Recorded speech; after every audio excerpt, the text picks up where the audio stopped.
Dr. Friday. Good day, good morning, Dr. Friday. Welcome to the program. Well, it's a little afternoon now, but good afternoon, Colin, and to our viewers and listeners all over St. Vincent and the Grenadines, and for those of you in the diaspora in Canada and the United States and other parts of the Caribbean and the UK. Thank you so much for being a part of the program. Mr. Hazelwood, I hear you. Thank you very much for being a part of the program. Even when you don't call, I know you're listening. So um, have a great day and thanks for the input this morning. Um, Colin, I know that we are talking about a number of issues. Of course, the matter of the cruise ship yesterday that had to be turned. We will talk about that a little bit more in a little while. But I just wanted to let everyone know that we are continuing with the matter of bringing the issues to the people of the country, representing people and the things that matter to them. And my colleagues and I, over the past week or so, we have been doing various things. I'll tell you a bit of what I was doing. Of course, yesterday, Major had his annual boat ride, Central Kingstown to Myro yesterday. I usually am on that trip, but I had a very close family, close friend um, who died and who was being buried yesterday. I'm very close to the family.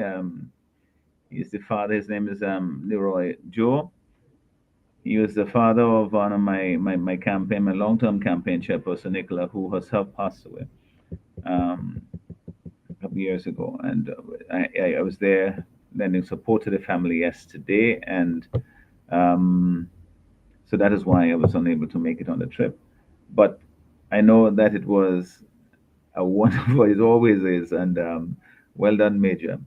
I told him, Colin, I said, tell him to get some rest because I know he's been doing so much lately.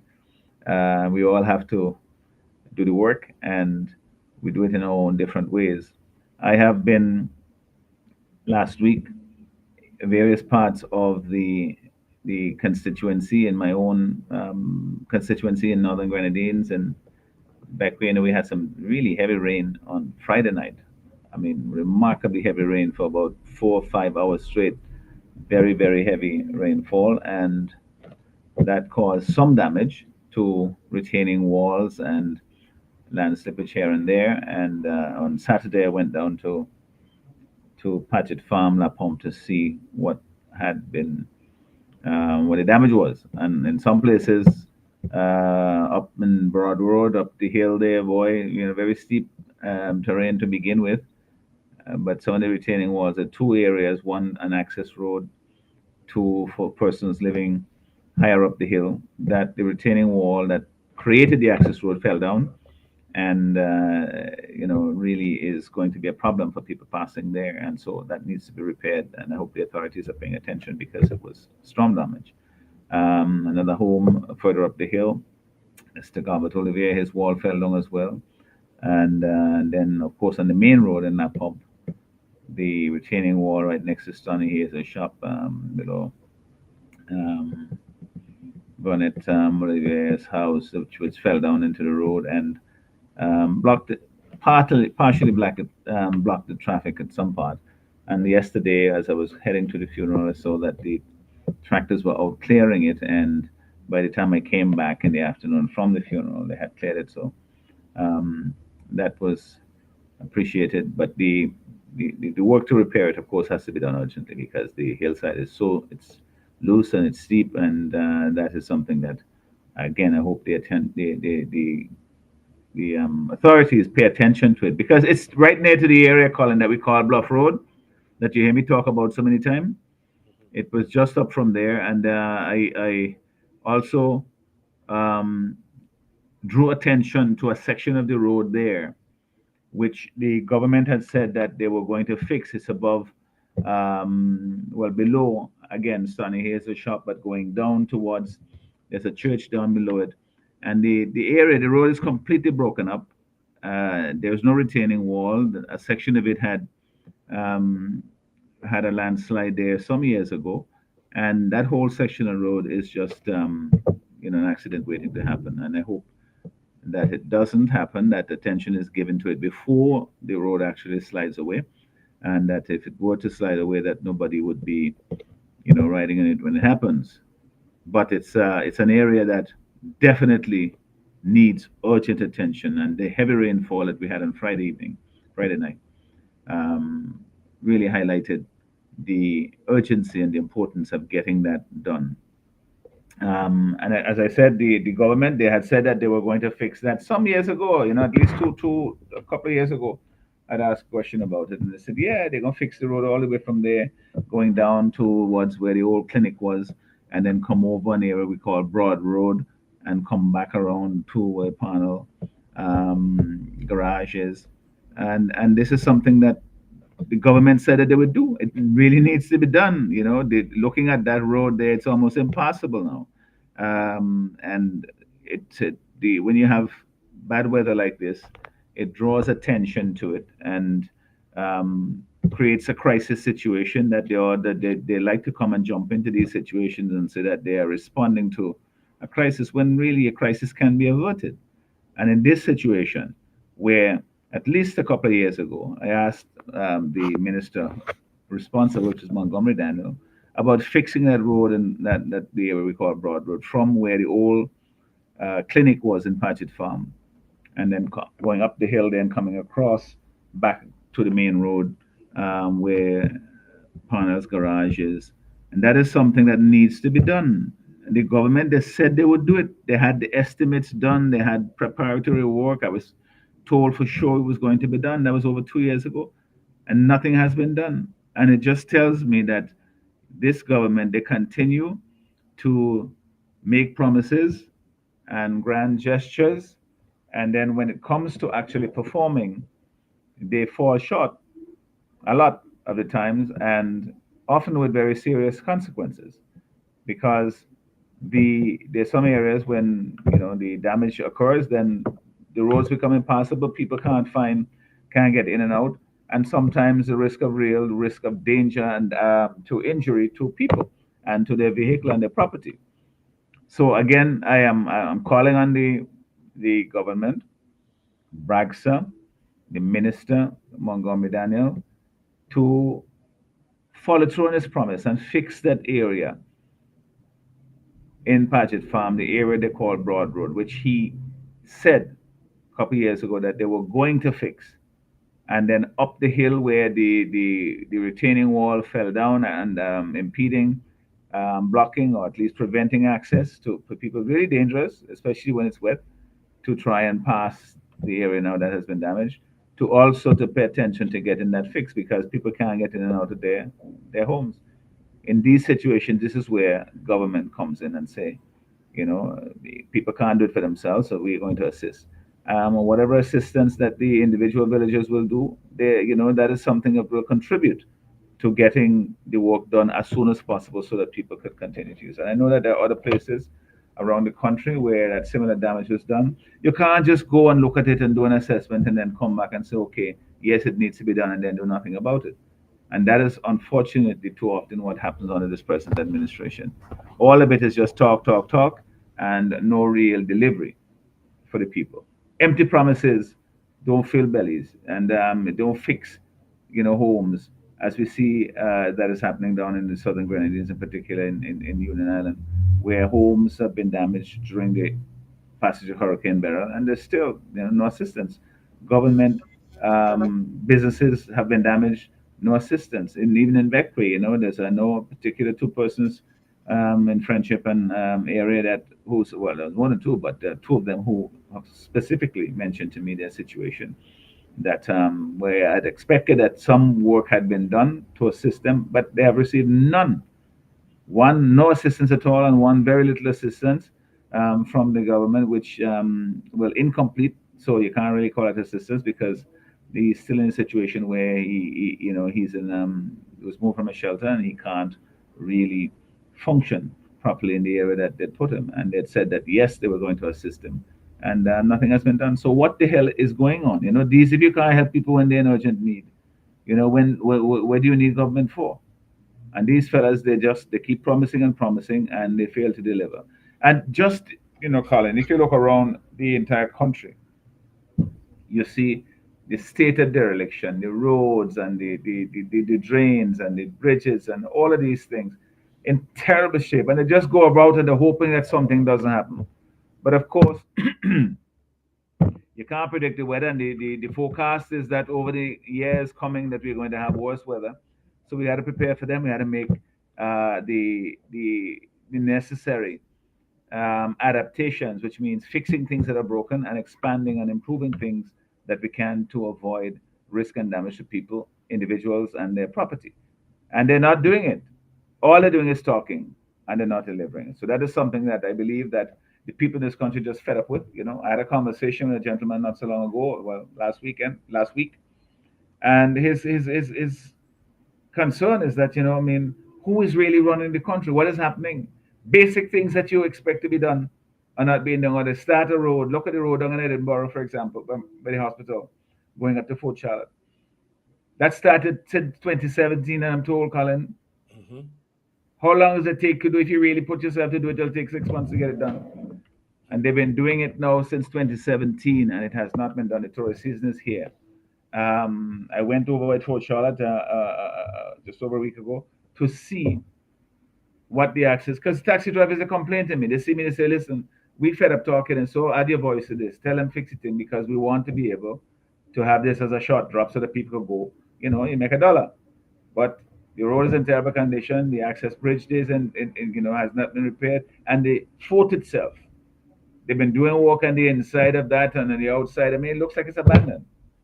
We know it's old, but the whole point of it is to maintain it, to make it look like a site that people would want to visit, not that you go there and it looks like something that's abandoned. And this is now at the beginning of the cruise ship season.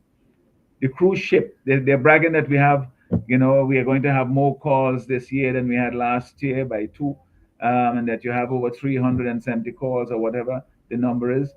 But the point is, when people come, you want to make a good impression. You want to be able to say that if you come for the day, because how much can they do in a day? How much can they spend in a day? You come for the day. That is really your introduction to the country. Because then you want them to say, okay, I can come now and spend a week because I really like what I saw. But if they come and you had nothing to see, or what happened on many of the tours that the taxi operators do, that you can't even get basic facilities. You know, I remember someone showed did a video showing the facilities, the lack of bathroom facilities up at Sufra, the foot of the mountain, where people have to relieve themselves in really disgusting conditions. That is something that we have to fix. Get these little things right, so that when people come, you're welcoming them to St. Vincent and the Grenadines, and the cruise ship terminal, is there. And but when they come, you want to make sure that they have a good impression of the country. So their first taste of St. Vincent and the Grenadines must be sweet, because you want them to come back. But look what happened yesterday, Colin. And I heard you talking about it on the radio, and other persons on the media this morning talking about it. It is a terrible thing to happen where you have a cruise ship, one single call to St. Vincent and the Grenadines this year, shows up, and then they say, well, we're closed for business because somebody else is using the berth that you're supposed to be at. I mean, what are we running here? A mobby shop? I mean, just think of the impression that makes. You will give all kinds of excuses and explanations, but the people would be pissed because they made this a call. They have organized their schedule, their costs to all of these things, the expectation of their guests and so forth. And then you show up, you come into Port Kingstown, and you can't dock because you have somebody else using the berth that was built as a cruise ship berth. Don't give excuses. Get solution to these problems. This is what our country relies on, tourism, especially at this time of the year. We have to maximize our benefit from it. And every cruise ship that you lose is money that the country is losing. I cannot think of any rational explanation as to why that should be there. Why is the cruise ship terminal. If you use it when the cruise ship season is done, as they were doing earlier, because you say, all right, you need to do this and it's more convenient. But the cruise ship season has started. So why are you having the car boat, as they call it, the roll on roll off boat, still docking at that facility when it's supposed to be available for the cruise ships? That's inexcusable. The cruise ship is what brings the money in at this time of year. You know, I know that the powerboat, it comes, it does its business. People come and they want to get their vehicles and so forth. That is fine. You know, we understand that. But you can't have it where you're actually losing business on the other hand, simply because the authorities have not planned properly for something as simple as that. That don't take no rocket science to execute that. You have two boats come in here and they can do their work and we benefit from both. That picture, that photograph of that cruise ship, the Aurora, leaving Kingstown and heading off somewhere else, that is such a terrible image to be sending to the rest of the industry and to the world to say, look, St. Vincent and Grenadines, we ain't ready yet. Everybody trying to get business, but we are saying, don't come. Or we can tell you when to come because, we kind of busy now. That's not the right message to be sending. And the Minister of Tourism, the people at the port, all of them need to be held accountable. And they should be held accountable for this. And it's not acceptable that we have this situation is then it just makes us look so disorganized and so um,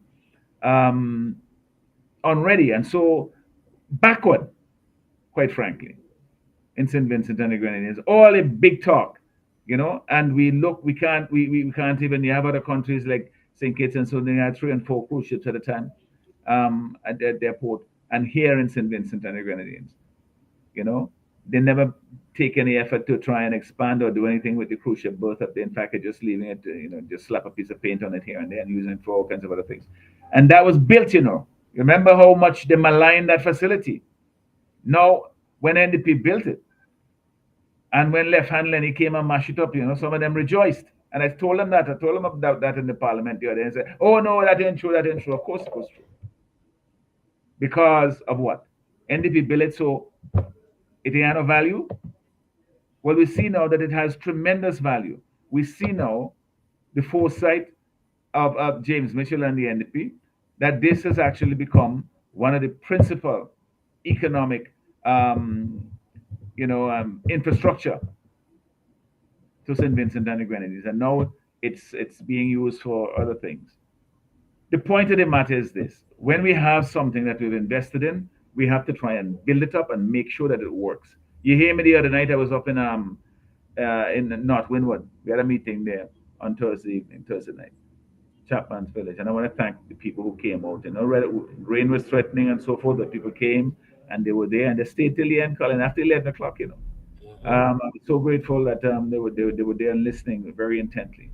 But what I said up there is that we are not going to treat the public facilities as though it's some partisan thing. If it's built by ULP, then there's a ULP thing. If it's built by NDP, there's an NDP thing. This is national. This is our people's stuff. We're paying tax. Taxpayers are paying back the debt for these things. So I say, if you build the port, or you start building the port, when NDP come to government, we're going to finish it. If you build the airport as an Argyle, all right, so we have some issues here and there and so forth, but they built. We will make it work because we want to create benefit for the people of this country. Not all the money was given, some of it we borrowed, we have to pay it back. How are you going to pay it back if the thing isn't working? And it's similar, the Port Kingston that they're building, the port down in Bottom Town there. We will make sure that it works. That is how you function as a government, as a responsible representative of people, because government is a relay. You can't carry it all by yourself. You get to a certain distance and you change government, you change leaders, and you don't break it all down. You continue what can be continued. You make improvements, what you can improve. You don't want to prove that the other guys that they didn't do anything or that they were incapable of having a good idea or a good project. And so you're going to leave it to mash up like you did at Rocky Hall, Marina and Shipyard. I mean, come on, like you did with the irrigation system in agriculture that the NDP had put in place. You can't just let them mash up. You know, they took all the street lights in Kingston, all to show me, oh, NDP do it, so let we take it out. You don't run government like that. We can go, two steps forward and two steps backward, because every time you change government, if you have that attitude, the country goes backwards. Before this other government starts saying, okay, here's the things that we do. But you're treading water because you're going forward, two steps forward and two backward. You know, these guys in government here now, they talk about all kinds of big plans. And people are just fed up with it because they just talk, talk, talk. And you ask yourself, well, how is life better for me? Where are the jobs that you have created that you talk so much about? You build big projects, the biggest projects ever. How has it transformed people's lives? Oh, you say, well, we'll move forward here. Look, we used to do this and so forth. We're doing this, more of this and so forth. We have more cruise tourism. We have more flights coming. But compared to what? Compared to what you had before, suppose you expect that every government comes is going to move the needle forward. But it's how fast you can move it. Because we don't live forever. And if the other countries in the regions can make 10 steps, why should St. Vincent and the Grenadines only um, be satisfied with doing two or three? We could do better than that. And this present government, they have failed us miserably in that regard. And it's time for the baton to be changed, to change hands, so that we could put the effort into it to make things better for the people of this country. Colin, I want to thank, you know, all the people who, when we go on our walkabouts, and I do a lot of them, as you well know, who come out and meet and they try and tell us the things that are most important to them. And that is what representation is about. We try to listen to the people, we listen, and then we give the responses or the assistance that we can. Now, of course, when we're in government, we will be able to do a lot more. And we urge the people to continue to support us and to help us to bring the change that the country so badly needs. When we were in North Windward last Thursday, what I wanted the people, and then you are ready, but what I wanted to emphasize and to underscore is that they have in Chevron John a person who is the epitome of service and representation. This is somebody who listens to the people, who understands, who goes around and gets herself informed. She does walkabouts more than almost anybody else, and gets herself informed about what the people want her to represent them about, and then sets about doing it. Adding, of course, the leadership that she brings to the table, because that's what leading is about. It's not just about doing what somebody tells you. You also have some ideas as to what you think should be done, and you consult with the people and say, "This is how we should do it." They say, "Yes, I like that. Let me go ahead and do it." And that's what she does. And the people up there have embraced her for it, and they understand that, of course, in opposition is limited what she can do. But just as I told the people then, just imagine what she can do when she is in government. And that is what we need to do, to change the government of this country over the next when the next election comes, and not be bamboozled when they come with all their fancy projects and big talk about tunnel under King Garden and City and Honors Vale and all this stuff that they try to bamboozle people with. And at the end of the day, you can't get a job because they're bringing in everybody to do the work. You can't pay for your children to go to school, and life is getting harder for everybody. The cost of living crisis that is supposed to be addressed, they have not paid any attention to it. All they do is pay lip service to it when we raise the matter as a serious matter of concern for the people, and when we put forward specific practical solutions to deal with it. Then you will say they throw out something, oh, they're going to give $175 for 3 months and so forth, without any long term plan as to how you're going to sustain it, how you're going to bring it down. We say reduce the VAT from 16 to 13%. That is going to be a long term solution that will help everybody. And that is what they need to do. And there's so many other things that they can do, but we have put them in our manifesto, and we will continue to address the problems in ways that are practical and bring relief to people, because that is what you go anyway, Colin. You know that you go to the grocery store, you go anyway, you talk to people, and priority number one, things are so tight, so difficult. Electricity, gas, cooking gas, vehicle gas. So many people park up their cars, they can't afford to drive them. All of these things need to be addressed, and the present government is not dealing with them because they are all often traveling and doing all kinds of things, and you know, that make them look good.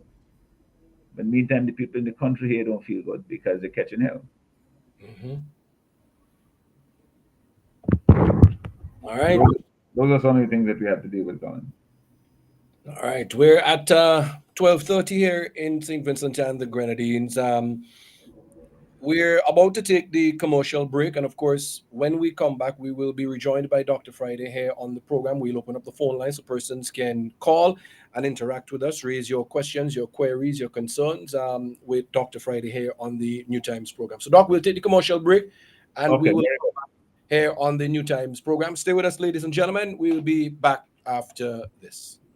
General Hardware still has the best prices on steel, lumber, and plywood. So go on, compare prices. And if by chance you find a better price, no stress. Just talk to the General, and they will beat that price plus give you special priority delivery. Yes, General Hardware offers free island-wide delivery on most purchases, so you never have to worry about getting your goods on site on time. Plus, shopping at General Hardware is a pleasant experience with friendly, knowledgeable staff always ready to serve. What more could you wish for, huh? So come to General Hardware for proper service, lowest prices, free delivery, and see why nobody beats the General. Nobody. Get dinner and candles alight, popcorn for your movie night. One stop and get it right. It's that good. We've got what you're looking for. All the brands you love and more. Get everything at Massy Stores. Massy Stores is where you wanna be. We take care of you like family. We do all that we could to treat you like we should. It's that good. It's that good. That good. When you shop at Massy Stores. That good. Massy Stores, our family serving your family. Christmas in this year. Can I have this? We have an extra $400 from Flow. You can have everything you More want. gifts with Flow. With Christmas in, win weekly prices up to 10,000 in cash. Sign up for a postpaid bundle or a broadband plan. We Christmas in with free groceries from Flow, plus a chance to win weekly prizes and up to $10,000 cash. Head over to your nearest Flow store or visit discoverflow.co. Flow, we Christmasing. More gifts with Flow. Lewis Pharmacy. We specialize in friendly service with a personal, professional touch. Hence, we take pride in offering patient counseling on all prescription and over-the-counter products. We welcome inquiries on prescription drugs, vitamins, herbal preparation, fitness nutritional products, cough, cold, allergy, and all other healthcare products. For the convenience of our patients and surrounding community, we are situated uptown opposite the bus stop at Juicy Building. Our opening hours are Monday to Friday, 8:30 a.m. to 5:30 p.m. Saturdays, 8:30 a.m. to 1:30 p.m. Lewis Pharmacy. Randy's Supermarket is perfect for all your grocery needs. We have a range of liquor, liqueur, and wines, fresh and quality bread, and our weekly specials will simply amaze you. Conveniently opened 7:30 a.m. to 9 p.m. Mondays to Thursdays, and Fridays and Saturdays 7:30 a.m. to 10 p.m. We have competitive prices and friendly staff. Randy's Supermarket, located at Lower Bay Street and Terrell Street. Call us at 456-2994. Randy's Supermarket, where shopping is fun. There are many cleaning companies, but there is only one company that cleans, and that is VinceClean. So you don't have to wait for a season. Cleanliness is enough of a reason. Just finish building your dream home and wish to move in? Then VinceClean is for you. Do you have oil mark where that car is parked? New tiles just laid and want to remove tile grout, cement or paint? VinceClean is for you. Shampooing of chair sets, mattress, carpet, house cleaning. VinceClean is for you.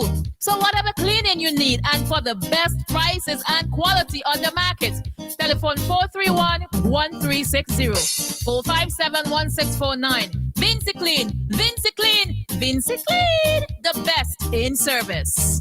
Introducing Kitty Care Plus Picoactin Syrup and Mimglobin Liquid from Maya Organics PVT Limited. Kitty Care Plus is an optimum nutrient for growing children. It promotes physical growth and enhances intellectual performance. Picoactin Syrup has a synergistic combination of cyproheptadine and B vitamins that help to improve appetite and body weight. And Mimglobin Liquid helps to optimize growth and builds immunity. Get yours today. Kitty Care Plus, Picoactin Syrup, and Mimglobin Liquid. Available at leading supermarkets and pharmacies. Agent Bowman's Pharmacy. Call 456-2235. Looking for the best in trends and fashion? Then come on up to Sally's Step Up Boutique, located in Richland Park, upstairs the Muncie Supermarket, opposite the Richland Park Cemetery. Sally's Step Up Boutique carries a wide range of outfits for every occasion for men, women, and children. The prices are affordable, but guess what? If you step into Sally's Step Up Boutique and you cannot purchase an item at the same time, you can ask for the layaway plan. Remember, the place to shop for any occasion is Sally's Step Up Boutique in Richland Park. And that's not all. Sally's Step Up Boutique also carries back-to-school supplies. Contact us at telephone numbers 526-8063 or 526-4989. You can also find us on Instagram. So step into Sally's Step Up Boutique and we'll take care of all of your needs. Step up, step in, and let us transform your lives. Get value for your money. Shop at Richardson Motors. Shop at Richardson Motors Limited and enjoy 3 services in one. Pop into our convenience store for a wide array of snacks, drinks, and toiletries. Visit our mechanic shop for a specialized treatment for your brakes, exhaust systems, and wheel alignment at our garage. But there's more.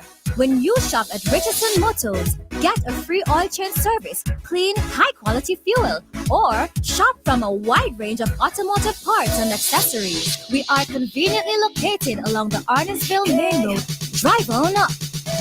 Reliability, convenience, and variety. Richardson Motors is your #1 stop.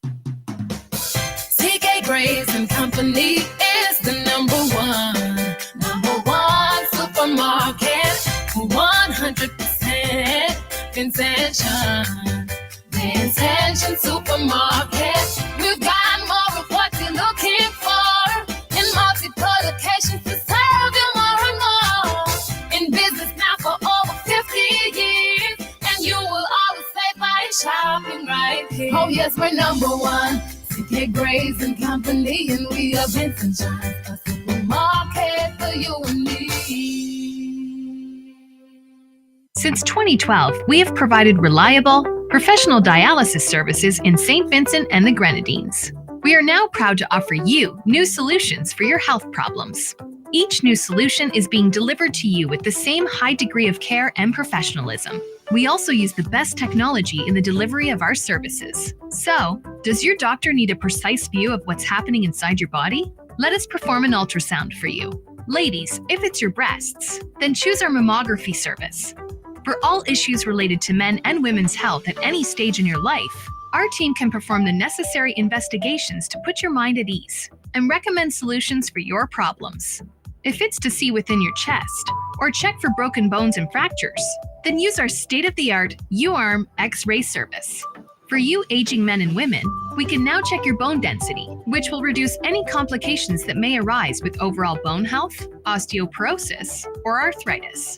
Health Solutions will provide answers and results in a timely, accurate manner in the most comfortable environment. while you are taken care of by well-trained and experienced staff. Please call us today at 451-2836 or 434-3170, or visit us online at healthsolutionsSVG.com. You can also follow us on Facebook or Instagram.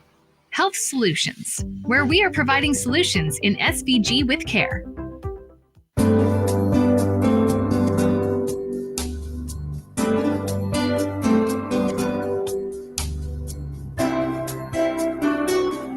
We would like to say that Captain Bligh XO Aged Rum is the best rum in the world.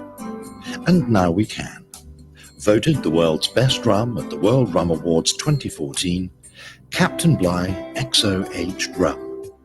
World class in a glass. Bonady Supermarket in Kingstown, serving the nation with quality service and excellent prices. At Bonady Supermarket number 2, located at Upper Middle Street, we are proud to serve you. We are second to none. Call us at 457-1616. We at Bonady Supermarket number 2 will always be here for you. Bonady Supermarket, serving the nation with quality service and excellent prices.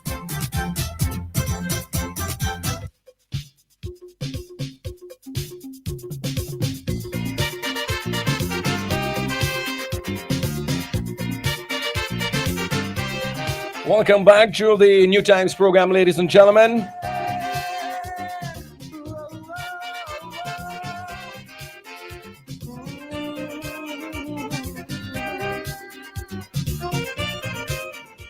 And we welcome you back to the program, of course, the Newtimes Program, heard right here on Nice Radio. And of course, the phone lines are open. You can call us now and you can engage and you can interact with President and leader of the New Democratic Party, Dr. the Honorable Godwin Friday. He's here with us on the program. The phone lines are open. And again, you can call us 456-5967. That number is 456-5967. Or you can reach out to us on the Magic Jack. We'd love to hear from you as always. That number is 718-734-5615. That's 718-734-5615. Feel free to call us here on the Newtimes Program. So once again, we welcome back Dr. Friday to the Good to be back. All right, Doc. Well, we have a call coming in. I was just gonna ask you a question quickly, but let's take this call. Let's go straight to the phone line and let's see. We have call. Sometimes it takes a lot. Good afternoon, Colin. Good afternoon. Good afternoon to the President, Mr. Friday. Yes, sir. Good afternoon. How are you doing? I'm blessed and I'm trying to hang on in there. God's willing and blessing keeps me strong. Please do. We need you. Yeah, and it's always a pleasure hearing you on the program. Now, some concerns that I've been sharing a very long time, and I've been criticized by it, but it comes to reality now. And I've always been talking about ever since the port has been damaged, and then they start taking the cruise ship terminal to put the cargo ships. You remember I mentioned that to you some time ago, and it's actually come to pass now that we see now. This whoever are responsible there, Mr. Friday, they have a schedule that the tourist season has started, and you know that we are going to have cruise ships. Preparation should make for that boat. It's floating on the water. That boat should have been anchored in the harbor and leave the dock clear, so when the cruise ship comes in, they can have access to there. Because it's floating right there in the water. What's the difference out in the harbor? They said it has damage at the hull. I could send you the picture where the damage is. The damage is above I saw the it. watermark. I saw the picture that Kenton You saw it. It's above the watermark. It's floating. Nothing is not happening. It's in the harbor. So why are we going to lose a cruise ship with so many guests that is coming to the country to bring an income in here? We are looking out for the tourism so badly that we have to lose a ship. Now, if tomorrow or the day after tomorrow, more ships come and the same thing is to happen, these people who has this ship by the dock is going to compensate the government for that? Are they going to be being paid for that and losing all these passengers? What happened to the vendors who are waiting, the taxi drivers who depends on the tourism for the taxi drivers? I know. I spoke to a couple of them this morning.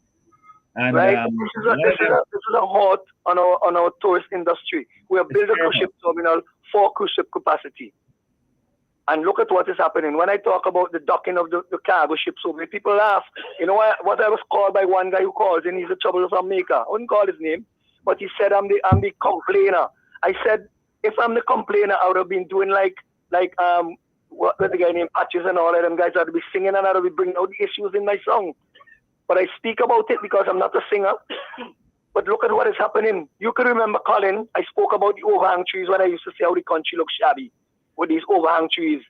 And they should be cutting these trees from overhanging the road because when the rain comes, the trees get heavy and it will be too much weight on the tree for the banks. You should see what is coming down from Richland Park today. If you see the amount of people on the road, stranded waiting for vans, some of the vans don't want to walk because of the condition of the road. Tractors in the road, walking now, clearing the road, and the traffic is so jammed up. There is no maintenance. There is no maintenance on the country at all. Everything is a reaction to a crisis rather than avoiding the crisis. You set the house on fire, and then you want to be praised because you bring the hose to put it out. You know that's the way they go. This government is just to see another government what they built destroy. They want to put new structure so that we must take new structure. But in order to run a country, you have to develop what you meet there and continue with it. The same if another government go and you put something there, they will have to utilize it and develop it and maintain it because it's for the country. It's not just sitting there. It's money that the country spend to fix and to build. So we have to maintain it. Look at the license office opposite Singer building up there. That is closed down. The courthouse, that is closed down. We just had an independent where the police station meet independent with a big piece of plywood downstairs by the window. And all the glass and break out upstairs. The policemen, they ain't get a good independent. The police station is not the way it normally be when they have independent. We have all the girls' high school, the Thomas Under School, closed down. Everything this government is just leaving to deteriorate. The market, the vegetable market, stand up outside and take a good look at the vegetable market. Really needs to be painted. It is there. It is for the country. It is for the vendors. We are supposed to keep it maintained and keep it clean. They are not doing anything. Cruise ship season open. What has the tourism department done up at the cruise ship terminal to power wash it and clean up the outside and whatnot? Well, they put stickers on the taxis that they want to get money from. That's what they've done. Oh Lord, boy, I'm telling you, we are in a terrible state. And if the people of this country don't want to take a look and see what is happening now, that the next election comes, you know, we have to really do something and get rid of. I heard this morning talking about. We just slide them backwards, you know, and all the empty talk. All the time. They say the Prime Minister make some kind of negotiation for police to get money. Okay, if he make negotiation police to get money, what happened to the other people in the form of the security firm who still don't get the money? Give the security firm advice to pay the people. I heard one person was saying, no, he can't do that. He can't do that. But how could he make negotiation with Sanders to pay people in St. Vincent? No, but he presented it at the Independence, saying that giving police $500,000. But this is money that they work for. From what I gather, they were saying that they $800,000 for the vaccine mandate case with the money that they're supposed to pay. What are they supposed to do? Mm-hmm. Yeah. All these things they're trying to push under the carpet and think people are still sleeping. We're exposing it. No more under the carpet. We're not sleeping at all. We are not sleeping.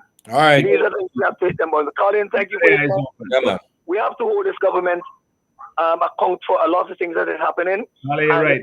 The next general election, we have to. And Colin, one more thing. Let me say this quickly. Thank you for speaking up when you're on this program about East St. George and the condition that East St. George is in and what is happening wrong there. Right? Thank you for that, because we know the condition of East St. George and we don't often normally hear it unless you speak or when the representative from the New Democratic Party, Ms. Wellox, go and speak and come out, because she was around when all the thing wrong. She was out and around in Calico. They played some clip on another station and was talking about her. They said they see her out there, but they didn't see the other person. But that's another story for another time. Have a good day, gentlemen. Thank you for your time. Thank you. Another story for another time, yeah. But yes, when you are representation, you have to look at the people who come look for you. And they come and they say, we want to find out what's happening here. we see rain or you hear a problem here, and you're there, you're on the spot. You want to hear what it is that people want you to represent them about. That is We have what good another, representation is. And we thanks have to another call. Velox for doing so. Caller, hello, welcome to the program. Caller, hello, you're live. All right. Well, thank you for your contribution. Feel free to call back here on the Newtimes program. We have Dr. Friday with us on the line. You can call it, you can interact with Dr. Friday here on the program.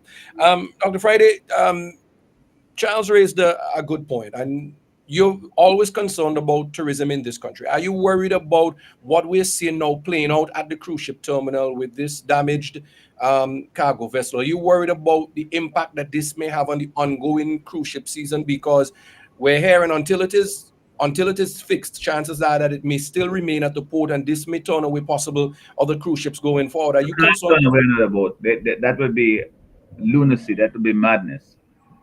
So they have to make sure that the cruise ship terminal, that the wharf there is available for when the next boat comes. And I'm told it's Friday that they're expecting a larger boat. You should not be turning away passengers. It is the taxi drivers all suffer, of course. The tour operators suffer. The vendors and the places that people could spend a dollar, they all lose. But Colin, the message that it sends to the industry, the tourism industry, generally speaking, the cruise ship industry in particular, is that in St. Vincent they're not serious. They're not ready. That is the message it sends. And it says that we're turning away business. Could you imagine that?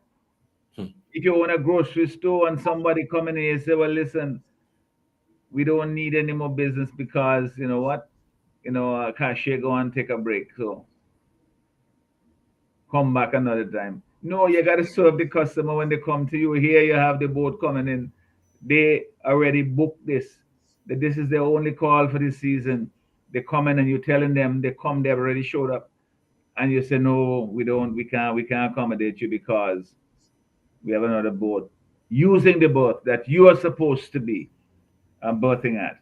And no arrangement was made to allow you to come as we promised you would be able to come. It tells people that we're not serious, that this country is running like a mobby shop. And you see it in everything that we're doing. You start to build a road, they say it's going to take you 3 months. 3 years later, it's still going on. They say they're going to build a school, Thomas Sanders, they even start building it yet. They have all kinds of projects that they're talking about. And of course, elections coming, so projects go. All right, we have a caller on the line. All right, go ahead.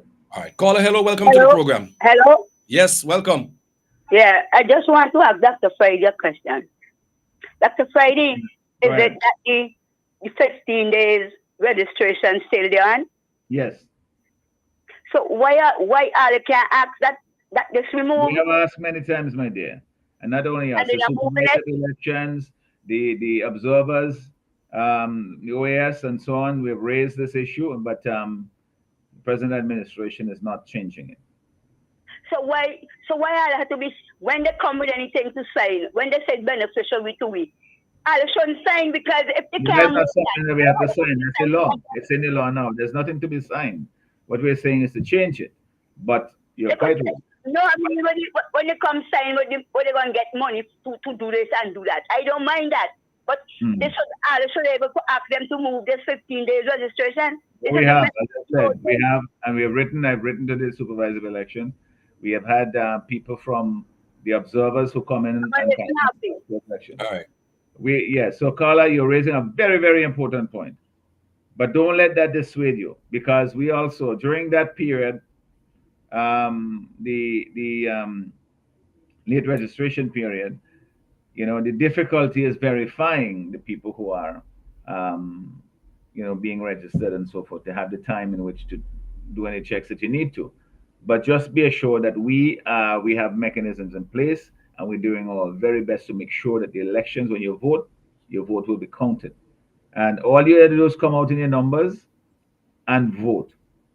Vote against the government. I tell you young people this, join me, let me change things. Get yourself registered. All of you, come out. Vote for me, vote for the NDP. Let me change the thing. Once you do that, they can't stop it. So, all of these things we can fix when we're in government as well to make sure that our democracy grows and becomes more representative of the will of the people. That is what you want. Everybody thinks democracy is, oh, you're going to have to form government and so forth. Of course, you want to form government. But you want also to make sure that the people who are in charge, that they get the final say. When you change it and you make it for a convenience where you are screwing with the system, it never works out good for the country in the long run. You go down a slippery slope where the country that used to be once prosperous, we see it here in Venezuela, for example, is struggling to make ends meet. Other countries, a lot of places, democracy may be messy, but it beats the alternative, which is one man saying that he'll have all the answers for everybody. And so that's why when we have the chance to bring change, take the opportunity and do it. Don't sit it out. Don't be afraid of anybody telling you, oh, well, we're gonna happen if they know you vote for NDP or you vote for Friday and so forth. You know what's gonna happen is that they're gonna be out of office. Just vote. Come out and vote. We are doing all we can to make sure that the agents are properly trained, that we educate people as to what our policies are, how we're gonna run the country going forward. When you vote, it's you and God alone know how you vote. So let me get it done. Young people in particular, get yourself registered. Don't sit this out. This is not something that we can simply say, well, listen, that is for Friday and them, all politicians are the same. That's not true. They're not all the same. Some politicians, some governments govern better than others. They bring prosperity to the country. They bring safety to the country. They build things that are for the public good. Some governments are better than others. And that is a government that we intend to bring in the New Democratic Party is a better government than we have now. A lot of the problems you have now, they weren't handed down to us. We didn't inherit them. They were created by policies and by neglect and by mismanagement by the present government. So if we know that to be a fact, then let's change it. Let's get it done. All right, we have another call coming in. Let's take this call. Caller, hello, welcome to the program. Welcome, Colin. Good day, welcome. Good afternoon. Good afternoon, Dr. Friday. Good afternoon, caller. Thanks for calling. I guess you know the voice. I hear you, yes. Yes, Colin and Dr. Friday. Well, I was trying to call on the Magic Jack, but I ain't getting nothing on the Magic Jack for the longest while. Well, you didn't know, so thankfully. Yeah, I call on the WhatsApp. Now, since the other day after the house meet, I was to call in. I hear this in the house, now that you bring it back up. In 1999, November 1999, I came from Singapore. I took operation, I came from Singapore. I spent the overnight in St. Vincent. And the next morning I get up, take a taxi from the hotel. My wife was with me, and we go down to catch the ferry, by the ferry that. And then that is the time the taxi, which is me brother-in-law, tell me it seems like that no boat might not be able to come into the dock because a lot of water. All right. We stay off there, and from morning till evening, I can tell you that, and that is what I could remember. That man come off there, I ain't lying, and he come off and started to perform and said, look where they build the tourist boat dock. Look what I'm going on, and say when he get there, he will move it. 24 years, he can't move nothing. Just talking to give people impression, and that he wanted to get there and cannot move. And he said, but move it. The same tourist boat that using for 24 years after he. And what is now saving them? What is saving the government now? Because it's the only port that they use now. For the car boat and now for the cruise ships as well, and creating real revenue for government. And some of them who they in the house, they don't know nothing about it. I hear them talking, I was listening, and I hear it saying, but not true. That man come up there and tell us that lies, and now say, anyhow, I think he lose any memory. But I held my ground there because I know that this is what happened. They were celebrating when the water You don't know nothing. damaged it. You didn't know nothing but boat. You didn't know nothing but ship. Yeah, Some of them only know about boaters when they come from Barbados in dress wig and high heel shoe. All right. That's the only thing they see about when they get school. I'm grateful for the support on that. But the point is, my message is this. When a government in office and they build something, whether it's a road, a bridge, a school, a wharf, whatever, they're building that is for the country, that's for the people, it's taxpayers' money doing it. When they're out of office, it's not my job to break it down and rebuild something else to say I could do it better. You look for something else new to do. You maintain it, you do the best. So that's why I say, they build the airport, I gonna make it work. They're building the cruise ship, not the cruise ship, the dock down at Bottom Town. I can finish it and make sure that it works. Those are things that are major. We have differences. They say they start in the hospital at Huntsville. They got to make sure they get the drainage right. We had a different location, but they started. We will complete it and we will make it work because we need a new hospital in this country. Yes, but Vincent, you got to understand you're fully 1 time, you're fully 2 time, you're fully 3 time, you're fully 4 time, 5 time. You want fully 6 time too, and getting poorer and poorer. That ain't happening. Start some infrastructure, and then after election you leave them bribing the people. What they are famous for. Empty promises, broken promises. They say they will do this, and they will start it up at the election. You see, they start work again down at the road down at Edinburgh there. They pass the hospital. They start work again there, And then let's see. There's so many projects that they start and then they don't finish. Or even when they start, they say it's gonna take 6 months. It's taking close to 6 years. All right. I think we have another caller on the line. Caller, you still there with us? Yes, I am. All right. Welcome to the program. Thank you, caller. Welcome. Okay, good afternoon. Yes, good afternoon. Good afternoon, gentlemen. I can't remember your name. Dr. Friday. You know who it is? Yes, I hear. You know who it is? I don't know who it is. Go ahead. Make your point. Make my point. Okay. Yes, really. I live in Chile. I'm disabled, and I have so many things that I want to talk about, but I don't call you guys no more, really. Well, I'm glad you're calling now. It's good to hear your voice again. I love to see you. Because my concern a lot is about our children. Because I live near to the road, okay? And children are not what they used to be. I tell people if you come and sit on my porch, you can get pregnant at any age. We need to, that's something I think that is very important. And,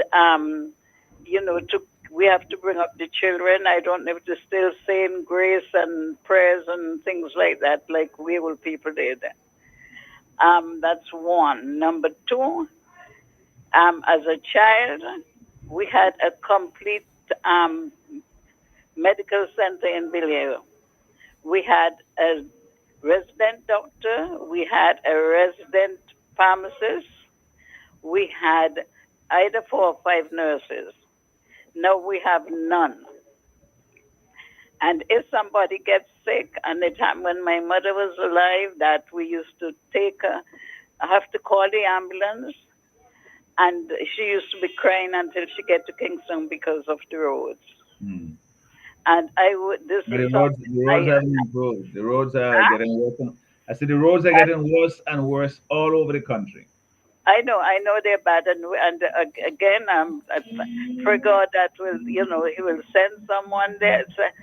I will not say anything to that extent anyhow, but that's somebody who will really look after the people of Saint Vincent because Well, it's I'm putting my hand up for that. I said, here I am. Send me. I will do it. I know, because it seems like Vincentians have. If you don't support whosoever it is, you can't get anything, and that's not right. Saint Vincent belongs to all of us. And we should treat others as like you like to be treated, everybody, and that's what I pray for every day. And I really pray God that He will really do some changes. Thank you very much. We cannot keep going on like this. Agreed. So I wish you guys the best. I sent something for you guys in when was it, August, and I still have some stuff here, but it's to give out, so I would like to get them out, but it's hard to get. Get it to us or call. I said, get it to us or call General Secretary. I called every time you say it's called, he will, whenever. Just sometimes it takes a little bit more time than we would like, but we will get there. We'll come and deal with it. This is still in August because Thank I'm not traveling as I used to be because I have eye problems now. So I'm not traveling like that's why you guys don't see me. All right then. Okay. Thank you. Have a good day. And we will come and get it. All right. Thank you.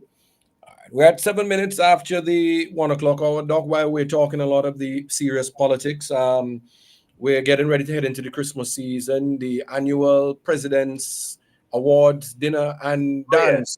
You looking forward for that? Of course I am. It's an opportunity. We have the annual the President's dinner and awards dinner and dancing afterwards. It's a chance it's part of the festive Christmas season. We've been doing this for a number of years, Mr. Yusuf started it before me, and we sort of continued it on a regular basis now. And we've made it a part of the agenda of activities for the New Democratic Party through the year.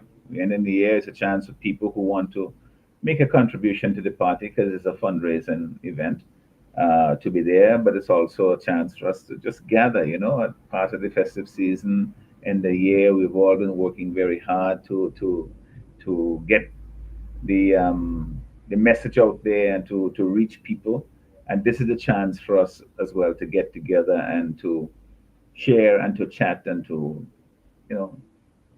associate, to have a little eat and drink together, and at the same time raise a little funds for the party. So that's on December the 7th. Tickets are available here at the NDP headquarters. Mrs.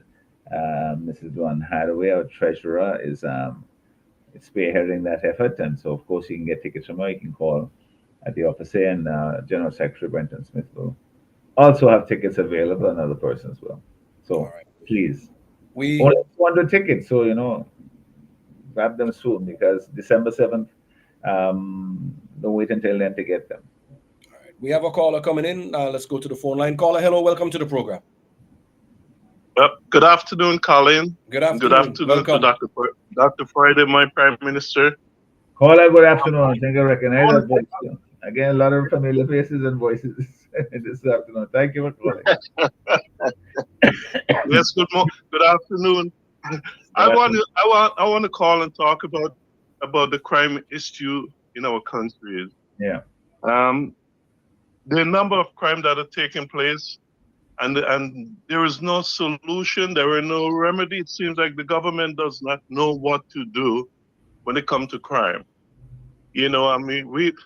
I'll go back to the incident at the port up in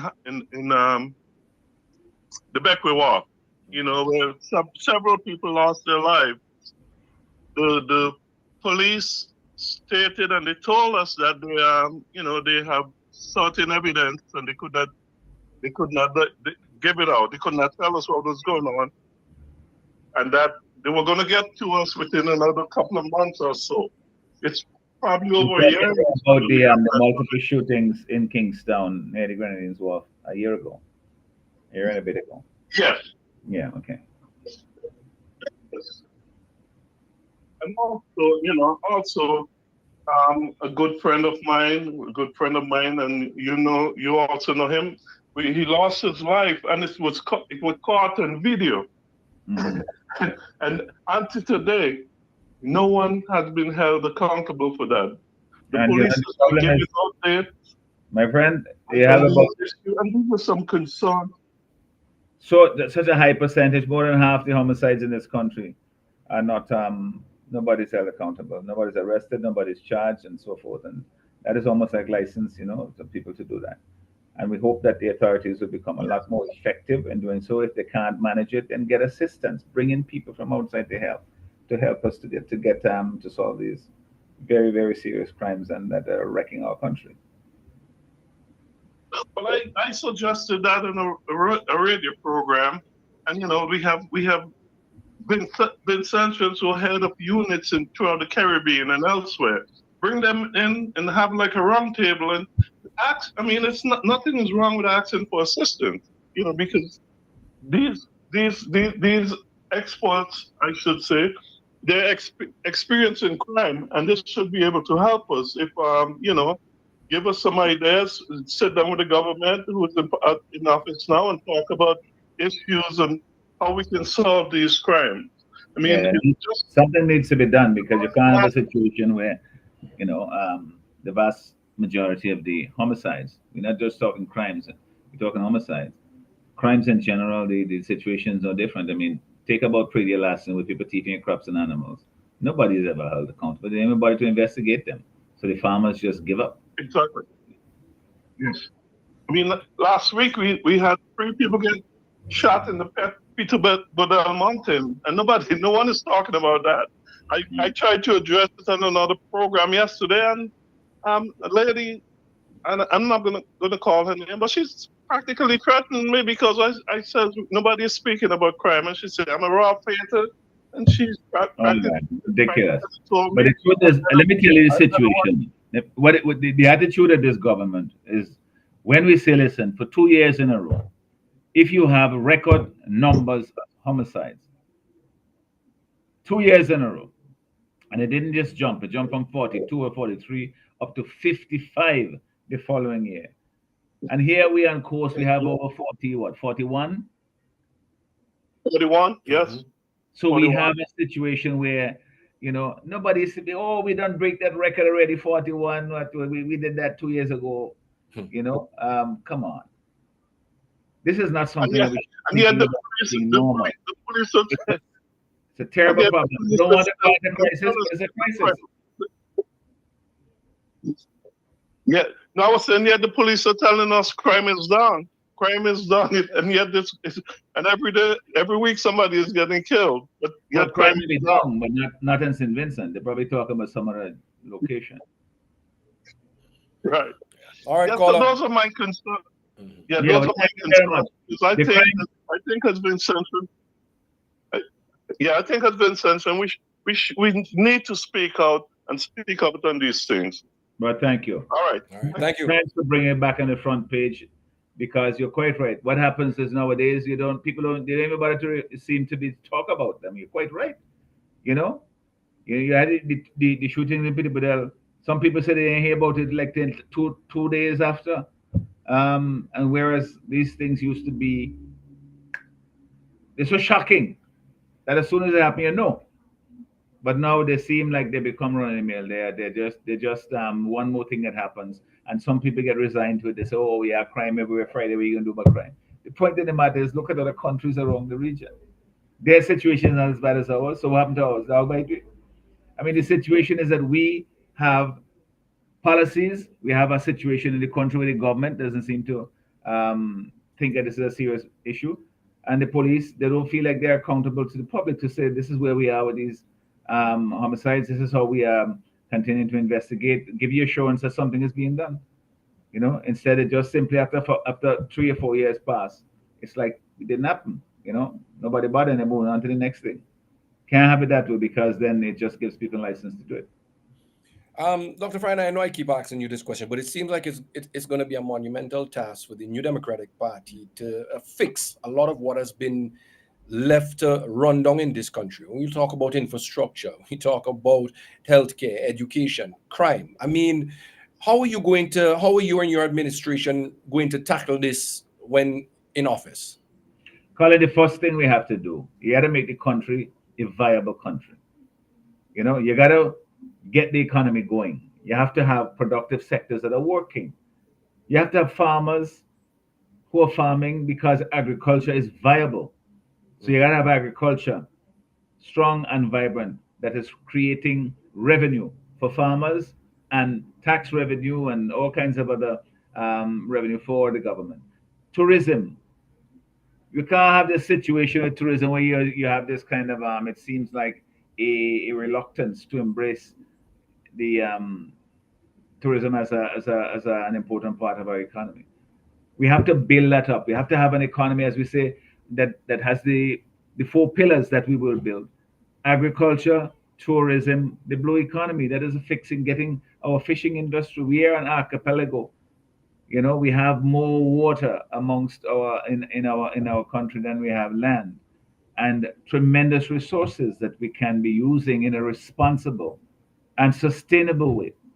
So I have said that we will develop our fishing industry. Yes, our sea scape will become part of the economy of the country, not something that is left just to say, oh, fishermen, they can go out and do their thing and come back in and run around the country trying to find markets with. No, you got to make it an essential part of the economy. Government had to say this is important. The same way that we used to do bananas.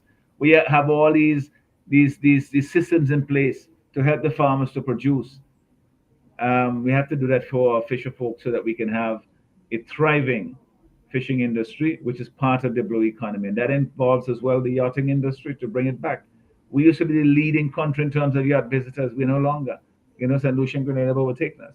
St. Vincent and the Grenadines, we're losing ground. And when you lose ground, you lose money. You're getting poorer as a country.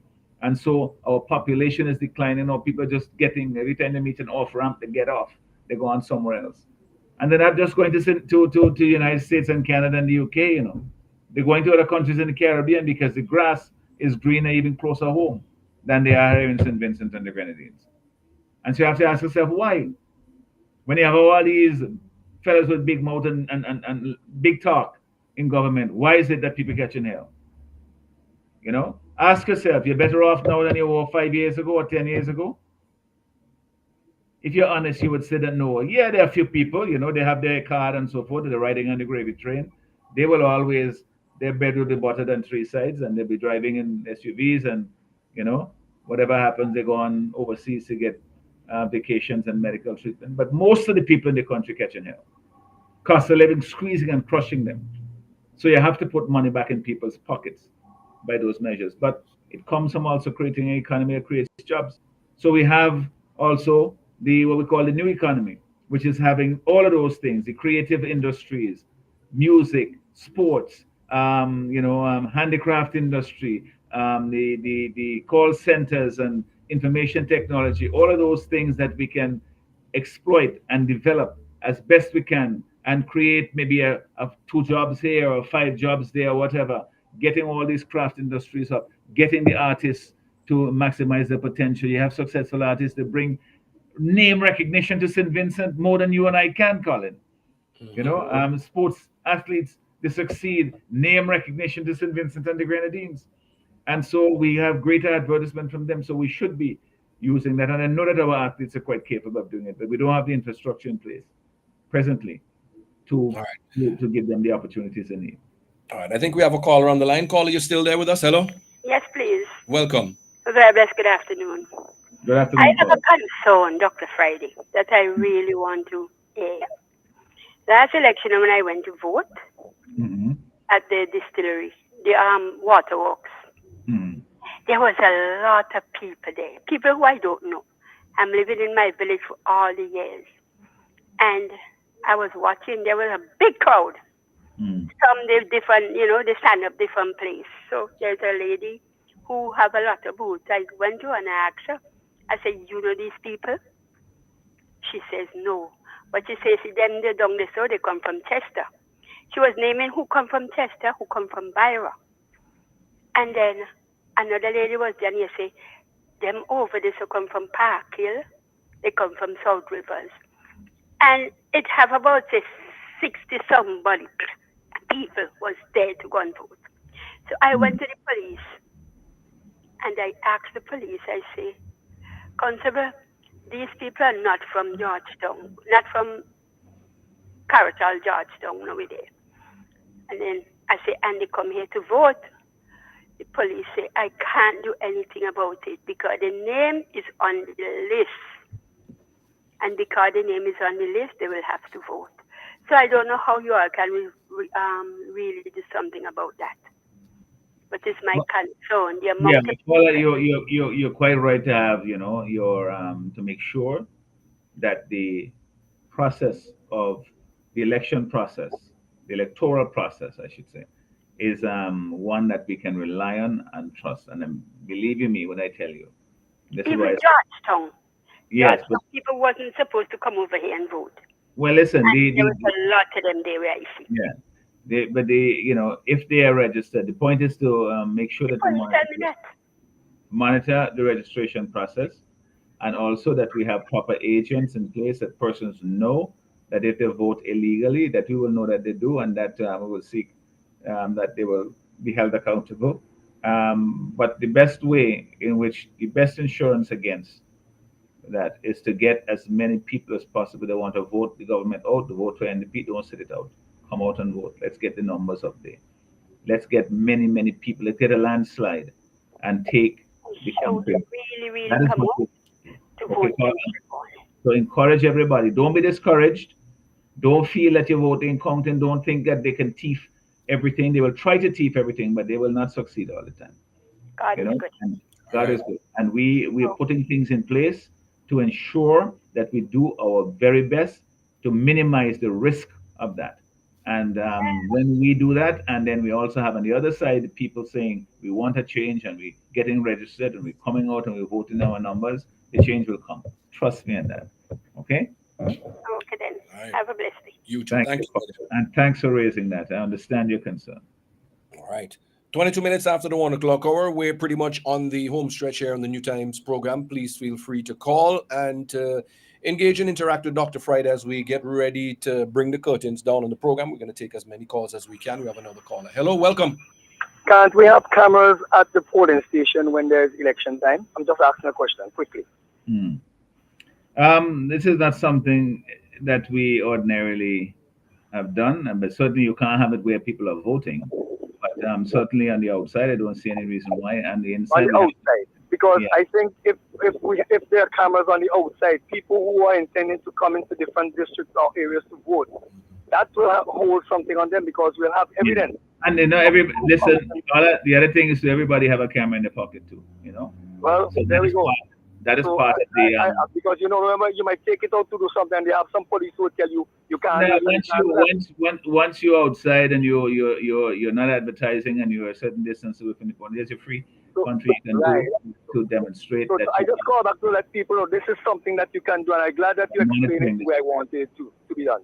Because this is something that you can do when you're at the polling station and feel uncomfortable if somebody is. You're not there to intimidate anybody. You're not there to frighten anybody. What you're there, you're saying, listen, I am ensuring that the process All right. works. Thank you for that advice. All right. Thank you. Thank you, my brother. All right. We have another call coming in. Caller, hello, welcome. Hello, good afternoon, Mr. Friday. Good afternoon, caller. Mr. Friday, you're a politician. You know when government gonna change is when the people come out and vote. Isn't if they don't come out and vote, we will never change the government. Absolutely. It's happening in America. Everybody come out and vote, and the change they'll have to just come out and vote. If they come out and vote, you cannot keep the election. Yeah, that's the message. And also, if they come out and vote, if Alejandro and Deck and people come out and vote, they're gonna win. The government gonna lose and you're gonna win because it's time for change. Absolutely, and that is the message to tell people. Whatever fears and doubts you have, overcome them by taking action and encouraging people to come out and vote. Get the young people registered. Those in your home, they say they don't want to go register. They ain't want to do something. Say, listen, no, come, go get your ID card. Go, tell them where to go and so forth. Help them let it go. Make it easy for them. And then in election day, encourage them to go out and vote for the new Democratic Party candidate, vote for Dr. Friday and the candidate in the constituency, and the change will come. The young people are already on board. They're telling me all the time, Friday, we're with you. But we want to get them all, not just saying so.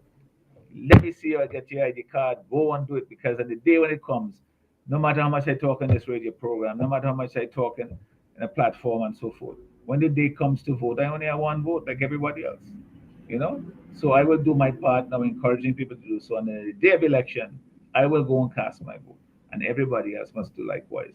And when the call is quite right, if we do that and we do your part, I will do my part. I make sure we have good policies. I make sure we have good candidates. I make sure that we do what we can to train our agents and to make the process, accountable. That is what we will do. But you do your part. Come out in the numbers and vote, and let's get this thing done. All right. We're getting ready to drive home the message here on the New Times program, ladies and gentlemen. Like I say, we're going to try and take as many calls as we can quickly, but we're pretty much now in the home stretch. If there are not any more calls, I would allow Dr. Friday, I would allow you to your final takeaway from the program here today. Colin, I want to give people the opportunity to basically encourage their fellow citizens, like that caller did just now, to encourage your fellow citizens to listen. St. Vincent, anyway, yes, we have problems, but your vote can still make the difference. Let yourself take the responsibility to be the agent of change. And, it requires a little effort, yes. But our country is worth it. It is, it's deserving of our taking a little effort to educate ourselves about what is happening around the country, to be responsible in taking our mandate, our ability to vote seriously and exercising it, our freedom of speech. Don't surrender it. I suppose I say, don't leave your mouth in your mouth. Get out there and talk and advocate on behalf of the party you support, which I hope will be the New Democratic Party. And also encourage others to do likewise. Listen to them. Let's have a vibrant democracy in St. Vincent and the Grenadines. Let's fight for our country to make it a better place to live. We have a small population.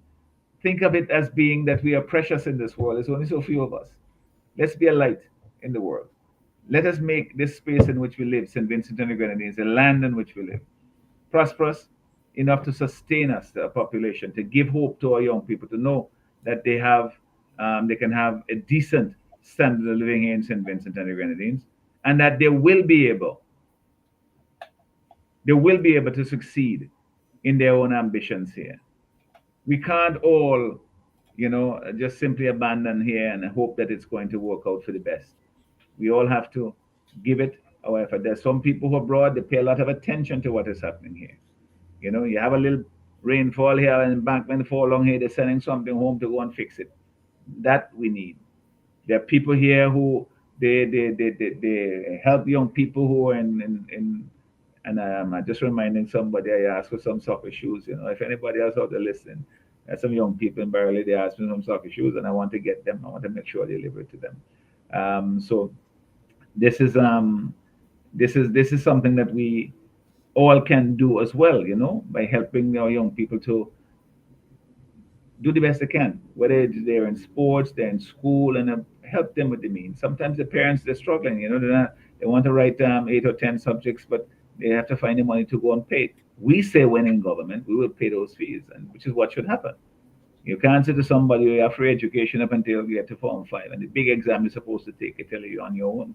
No, that is part of your completing school, is writing your subjects, and the state will take care of that when the NDP is in government. But until then, every individual can help to make sure that those students have a chance to do their very best in whatever they do.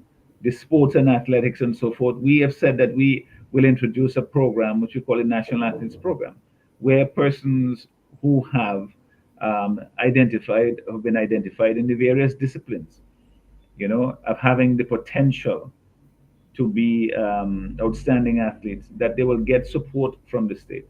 For those who are elite athletes who have proven themselves and so forth already, they will get support from the states in the same way that you offer international scholarships for students who achieve academically. We can also offer assistance to athletes who excel in all the disciplines, so that they have the means to pursue their craft, their skill, their whatever athletic endeavor they're engaged in, and to be the best they can. Because, Colin, see how this fits in? Because we also talk about the four pillars of the economy. The new economy involves treating sports also as an economic activity. How do we get our athletes in a position that they could make a living? We know that it ain't gonna last forever, because athletes, and that's what it is, you have a short time span. But if you have the talent and you have the opportunity, then you can make a living from it. I know some people who have done so from here, from St. Vincent and the Grenadines. So let's make those opportunities available to them as well. And that is something that we want to do in the New Democratic Party. When we talk about the new economy, it involves having encouraging our athletes, encouraging our musically talented people, or what we call them the creatives. That's the term they use now. The artists and the musicians and the producers and the performers and all of that. That's very, very big business. And why is it? Because in St. Vincent, we're a small country, we can have big aspirations to say, well, somebody of great talent can come from here as well. Rihanna is from Barbados. She probably is worth more than the economy there. That is all because talent can come from anywhere. And when we recognize the talent here in St. Vincent and the Grenadines, then we should make sure that we can recognize it and give them as much support as we can to those athletes until they get a scholarship to go to a university somewhere in the States or whoever, and they can then move forward. If all they get out of it is a good education, then that is better than simply not doing anything at all to help them. So these are some of the ideas that we have and that we will implement on behalf of the people of this country. But until we get to that point, we have a lot of work to do, and we want everybody to join in this crusade to bring change to St. Vincent and the Grenadines. You can't have one man, one party run this country forever just because they know how to hold on to power. We have to break that cycle. And I am urging our people to just have the courage to do so. Too many people stayed home last election. They're pissed off with the government. They're fed up. They don't want to vote for them. But they said, oh, they're not voting. They're just going to sit it out because they're afraid. Afraid of what? When your living standards is declining, your children can't find jobs. If you're a teacher or a public servant who didn't take the vaccine, you're home on the breadline. These are things that we have to we have to put that aside and stand up and say, no, I'm going to be counted. I am going to be the agent of change. I'm going to bring this change to St. Vincent and the Grenadines. Friday is standing up. Our team, Leacock and Cummings and Olivier and, Bramble and all, our whole team. You see, we're putting together this team. We have Shallow up in North Leeward. We have Huggins, Conrad Huggins in Central Leeward. We're putting together a team that will be the best team to win an election in this country, and people who are capable as well as governing on their own, that they could hit the ground running, people with different expertise.